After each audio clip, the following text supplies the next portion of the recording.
Hi everyone, this is me, Helena. Today we see the most important section, which is a primary survey of the trauma.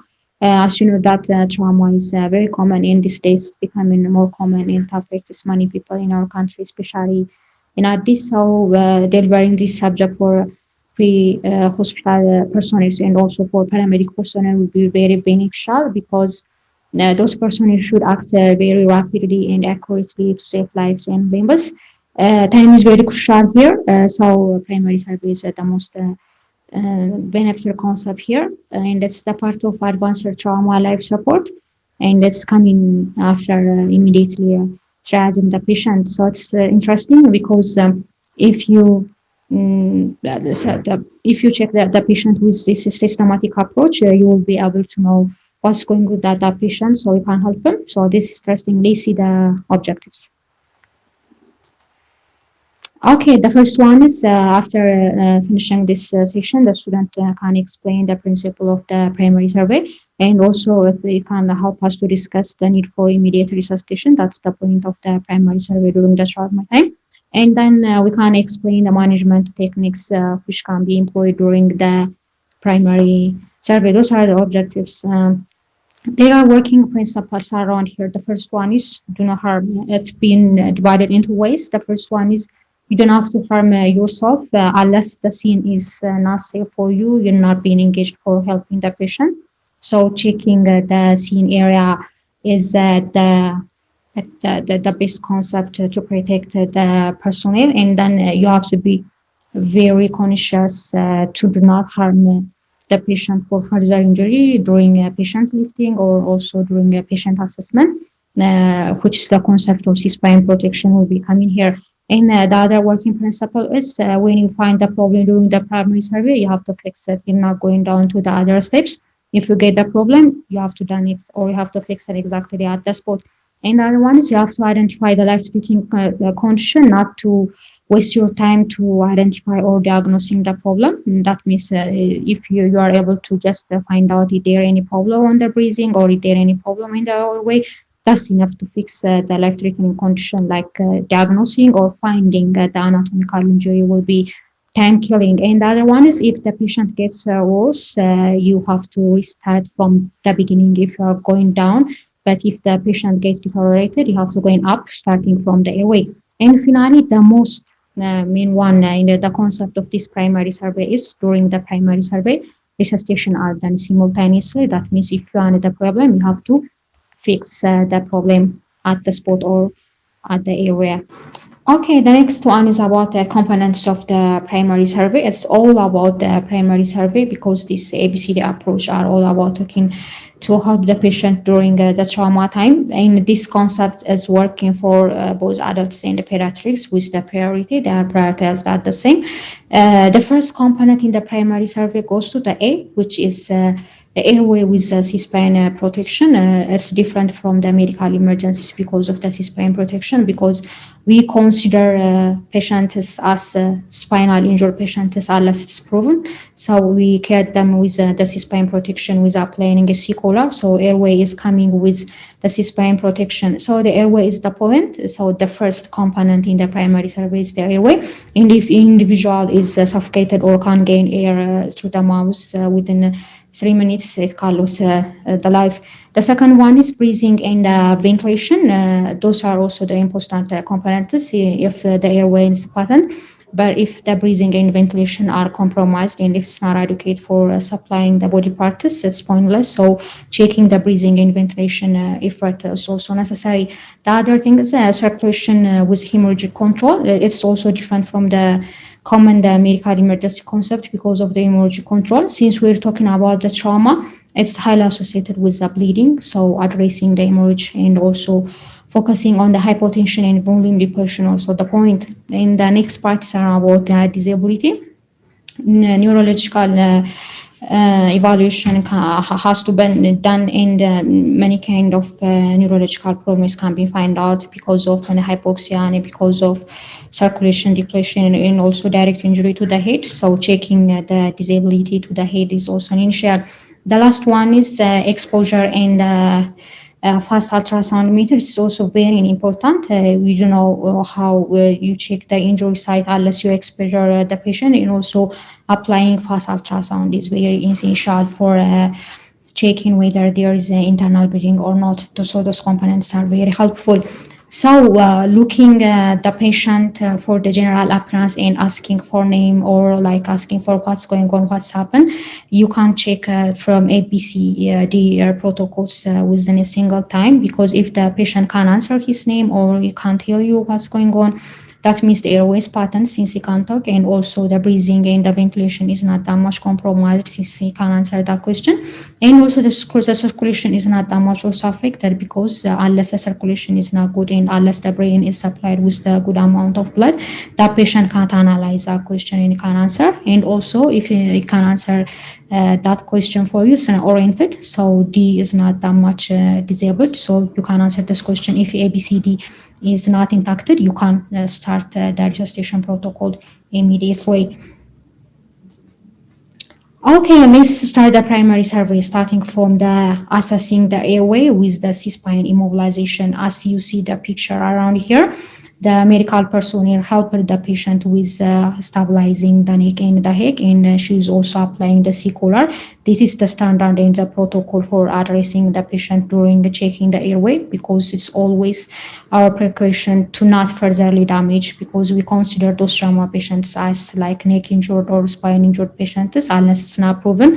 You have to be focused on protecting the C-spine immobilization. So it's all about the airway. Starting, there are many things are compromising the airway. So the first one and the common is obstructed with secretion.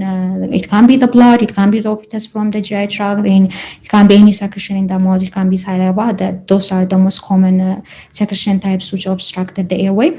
And the second things that compromise the airway are foreign body particles, especially if the injury is a car accident, cracked mirror, dust, and other particles, maybe fractured wood, some kind of things are obstructed the airway. And if the patient got a partial denture, or sometimes the avulsar tooth from the fractured tooth area also obstructed the airway. And deeply comatose patients are highly risk with lung throwback that obstructed the airway. So comatose patients are highly suspicious for compromising the airway. And the other one, since we are talking about the trauma, the fascial injury, especially injury to the face, can follow the edema or the soft tissue edema to the face. So it may compromise the airway for a good air entry, and those patients may need a definitive airway protocols like kind of needed cricothyrotomy or an intubation. Snoring sign or some kind of distress, the distress breathing, or can show you or lead you for opening the airway. So those things are highly the sign for check. So snoring sign in distress and okay, as I previously told you that after finding the problem, you should act immediately. So we have to talk about how we intervene for the compromised in airway. So we have to maintain the airway patency. Since the most common reason for compromised airway is the secretion, you have to suction that secretion as much as possible to open the airway. So suctioning the section is the airway intervention protocol as a number one. And the other one is aligning the airway or airway opening with using chin lift and jaw thrust maneuver. Also the second thing to maintain the airway patency. Remember that since we are protecting the C-spine, immobilizing the C-spine is the main thing. We do not use the head tilt maneuver. That means we don't need to move the neck. So on chin lift or just opening the mouth with jaw thrust method is the option for any trauma patients. As you see the below in the picture, these personnel are trying to open the mouth, just putting the hand on the mandibular area.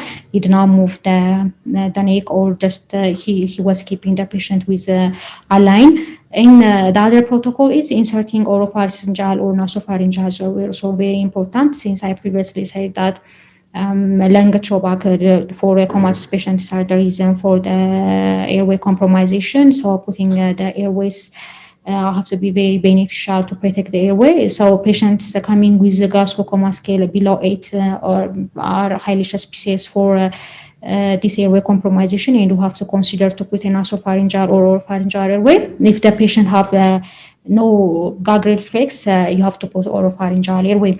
And those patients, if with severe compromisation of the airway, if they are not treated with the suctioning or jaw lift, jaw thrust maneuver, or simple oropharyngeal airway, we may need them definitive airway management, like putting endotracheal tube to the trachea, or sometimes intubation will be difficult. So opening the trachothyroidectomy area with a needle to open the airway for allowing good air entry. So definitive airway management should also be the intervention protocols in the airway. And those are the definitive airway management, which is endotracheal intubation and surgical cricothyroidectomy. Endotracheal intubation is very important for patients which are unable to protect their airways, and especially for comas in Glasgow Coma Scale with below 8. And surgical cricothyroidectomy is also very important because it can be done rapidly, and applying the needle to the cricothyroidectomy area is not kind of sophisticated, but it can highly helps the patient to allow the air entry to the patient. Okay, next we'll see for the breathing ventilation assessment. Those things are also very important. These breathing ventilation assessment are coming next to the airway finding assessment and also fixing that problem. The first one is you have to expose the chest for looking and inspecting the chest for adequate chest movement, and also for any sign of trauma to the chest and the symmetry. So looking the chest after exposing is very important. And you can check also the air entry status too bilaterally, and because complication kind of pneumothorax and hemothorax can be detected with listening with stethoscope.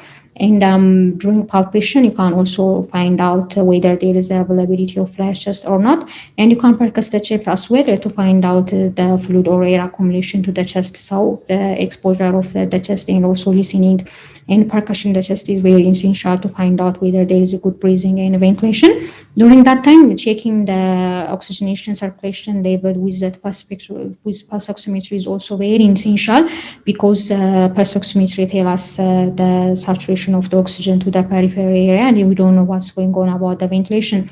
So we have to manage those patients. The first one is giving oxygen for trauma patients is very helpful. So we have to give them oxygen as much as possible. And you can use any available the delivery methods. It can be done by bag valve mask ventilation method, and also reservoir, non-reservoir bag mask ventilation can deliver the oxygen to 100%. You can use the nasal approach, or you can give it directly to the endotracheal tube or directly to the cricothyroidectomy. But as much as possible, you have to give the oxygen to the traumatized patients. Those are the complications you find out through ventilation and breathing primary survey. The first one is tension pneumothorax. As the name implies, it's a tension type of pneumothorax. That means the air is stuck to the pleural cavity of the chest, so it can compromise or can mechanically obstruct the heart and the lung. The affected part of the lung will be collapsed, so the oxygenation and ventilation are going on in that part, and also heart is obstructed, so the cardiac output is decreased. Those things facilitate the deterioration of the patient. So tension pneumothorax is the problem, and you have to fix that. When you say massive pneumothorax, there is a bleeding to the chest area, and the blood is accumulated to the pleural cavity. And when you say it's massive, it explains the amount. So massive pneumothorax should be to manage. When you say an open pneumothorax, those the patients with open pneumothorax are find out with a visible wound. Maybe it can be in the front or the back. So the patient are sucking the air into the chest cavity, but it can move out. So those patients are really high risk. So you have to manage them. So chest decompression is the intervention. For tension pneumothorax, you have to insert large bore needle to second intercostal space mid clavicle line to breathe that tension air. And for the open pneumothorax, you have to seal or brace the chest with three-sided seal, because it protects us from, it protected the patient from sucking down from outside. It still leak the suffocated air. So chest decompression is the main component to intervene the chest suffocation with air. Okay, circulation is the third part in the primary survey, and we will see it with the trauma specific, because when you say circulation, it's not only about the volume depression, it's also talking about the bleeding control. The general treatment principle is, the first one is we have to stop the bleeding as much as possible. Resuscitation with fluid, and resuscitation the blood is not being compacted with bleeding control. So we have to try as much as possible to control that bleeding. Applying direct pressure to the bleeding area is the first approach to manage the bleeding bleeding patient. So you have to put a pressure to the area. And the tourniquet is also a second option. Mostly tourniquet is not allowed for patients for a long time, because this tourniquet may follow ischemic to the distal or to the periphery area. So when you are applying the tourniquet, you have to allow temporary relief from the tourniqueting. So you have to be conscious when you are tourniqueting the patient. Most patients are also suspected for abdominal pelvic bleeding. Applying a pelvic binder or bedsheet is very important to the patient to address that bleeding from the internal iliac areas. So this internal bleeding will be managed to the around the pelvic area with the pelvic binder. And after stopping of the blood, you have to focus on restoring the circulating volume. This can be done by resuscitation, of course, resuscitation, and you have to open two large bore cannulas bilaterally, and you have to give this fluid as much as possible rapidly. And administering blood products also we should consider, because most injured patients are associated with coagulopathy problems because they are losing everything in the blood. So you have to be considered on that. Immobilizing the fracture site is also very beneficial, because the fractured bone will traumatize or furtherly injure the tissue, the artery, and the veins. So applying splinting is also very essential to immobilize this fractured part. Okay, the paramedics personnel should be also familiar with classification of the hemorrhage, and after looking the bleeding amount, you have to estimate the percentage of blood loss, and it will be help you to classify which patient is in critical and which is not one. There are four classification. The first one is the class 1. When we look the class 1, the blood pressure is normal and the heart rate is kind of less than 100 because compensation is here. So visible blood pressure decrement is not visible, and also heart rate is working fine. The volume blood loss is estimated around 750 ml, and the percentage of blood loss is estimated to 15%.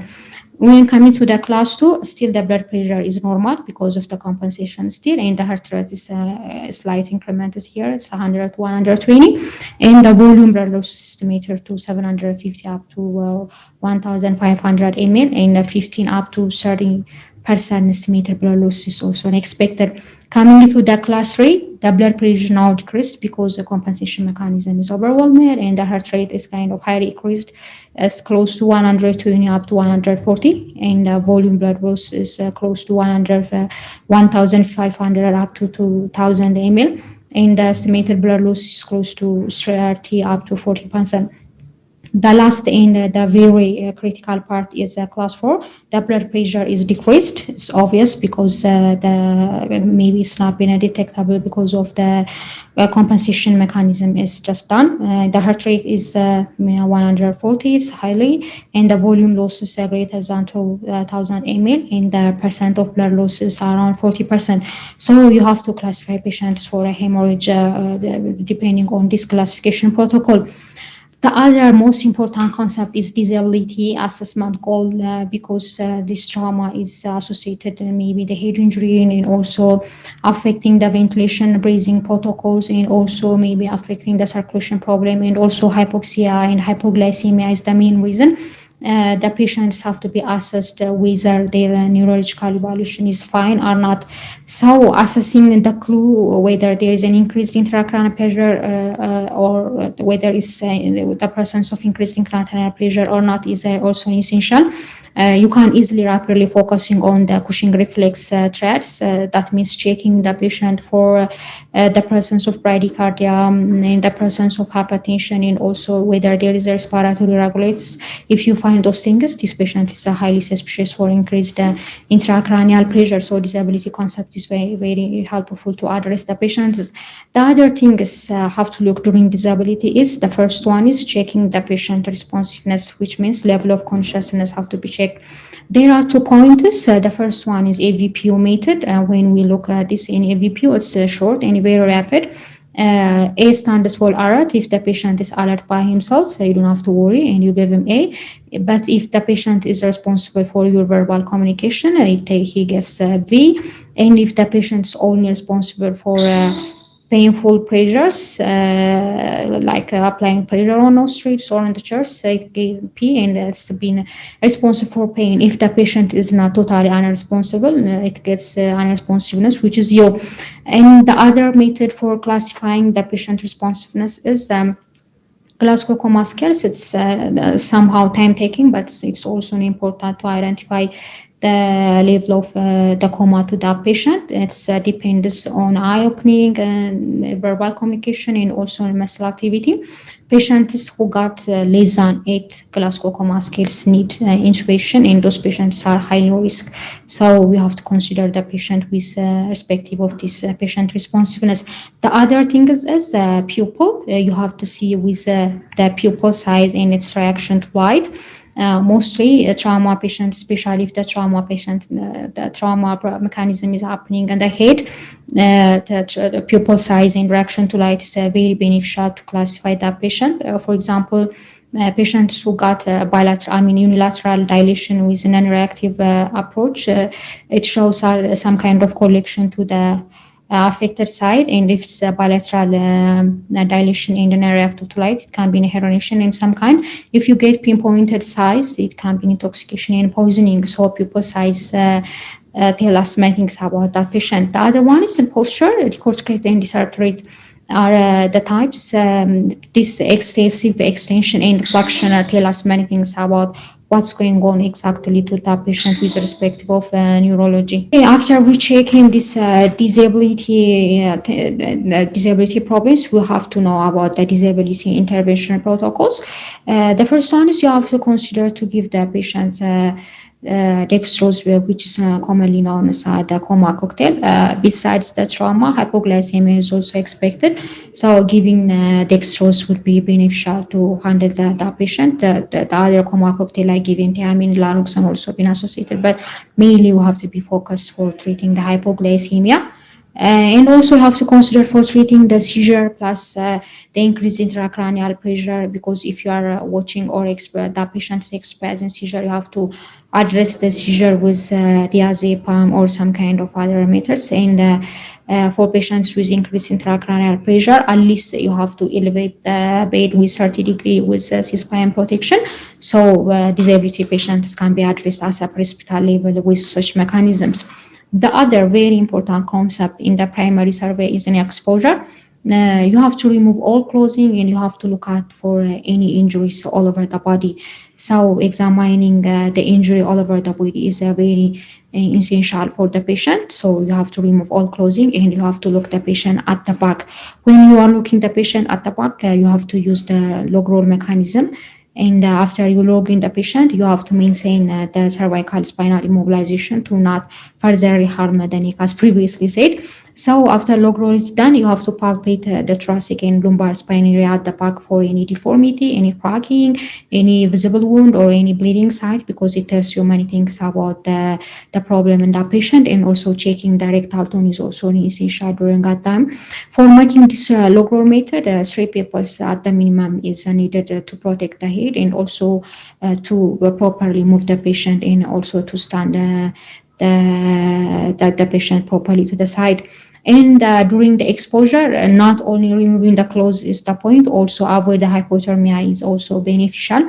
After you remove the clothes and after you examining the back, you have to apply warm blanket after removing the clothes, because hypothermia is also another complication during trauma time. So to prevent this hypothermia, you have to cover the patient with the blanket, and you have to give them the warmness. And also it's been advised to supply warmed crystalloids as much as possible to keep the temperature of the patient. But remember, you don't have to warm Doppler components. This is the example of the use of exposing the patient and watching what's going on at the back. As you see, this patient got a wound, a visible wound, a visible bleeding site. Unless you're not exposing the patient, you don't know what's going on at the point at the back. So this is the use of the exposure, and this is the picture for how people are making a log roll, and those patients are responsible for. Those individuals are responsible for the patient to make the log roll method. As you see, this individual are holding the neck, and also CC collar is also applied, because C-spine protection is the main issue during the primary survey and during handling the patient during advanced trauma lifer support. So 3 individuals are necessary to perfectly hold the individual with a line position. Okay, the other part of exposure is FAST, which is a focused assessment sonography for trauma patients. This is the ultrasound type. And this is very important for the paramedics and during addressing trauma patients in emergency department, because it helps us to check any fluid collection which can be killing to the patient. So the first one is checking peritoneal free fluid in the abdomen. Mostly at the Morrison's pouch, or at the right upper chondral space between the liver and the kidney. Fluid collection may be identified after the trauma, so this fast ultrasound will help us whether there is a fluid accumulation on the Morrison's pouch or not. The other common area for fluid accumulation is presplenic area to the left upper chondral space of the abdomen. Those places are more common during the trauma time, because those are exposed and no bone are protecting the abdomen anatomically. The other one is checking whether the presence of hemothorax, and also the presence of fluid in the pericardium. Pericardial effusion and hemothorax are very killing problems during the trauma time. So fast ultrasound will help us whether there is any fluid to the peritoneum, to the pneumothorax, and also the hemopericardium. Finally, we have to see the adjuvants for the primary survey. Very important, because those things can be done with the paramedic personnel during pre-hospital era. It can be during transportation. The first one is vital signs. Vital signs tells you many things. You are always stick out to those things to see whether there is a good breathing, circulation, and such things. So vital signs are at the point. In fast ultrasound, as previously said, that those things are also very important to check whether there is a fluid accumulation or collection to the peritoneal area, or to the heart, or maybe to the thorax. ECG also are very beneficial to find out whether there is a malignant or a very dangerous cardiac rhythm. So it's also been helpful to check the patient's cardiac rhythm. Urine output, very important to check out whether there is a good circulation, and to manage the patient as a shock patient or some kind. Urinary output is a very beneficial to handle that patient. And the last one is pulse oximetry, since oxygenation and ventilation are very essential in a primary survey. You have to check the periphery perfusion of oxygen to the patient. So this is all about the primary survey. And this primary survey is the part of advanced trauma life support. After you finishing the primary survey, the personnel is just have to go to the secondary survey. For today, I think it's enough. Thanks so much for your time.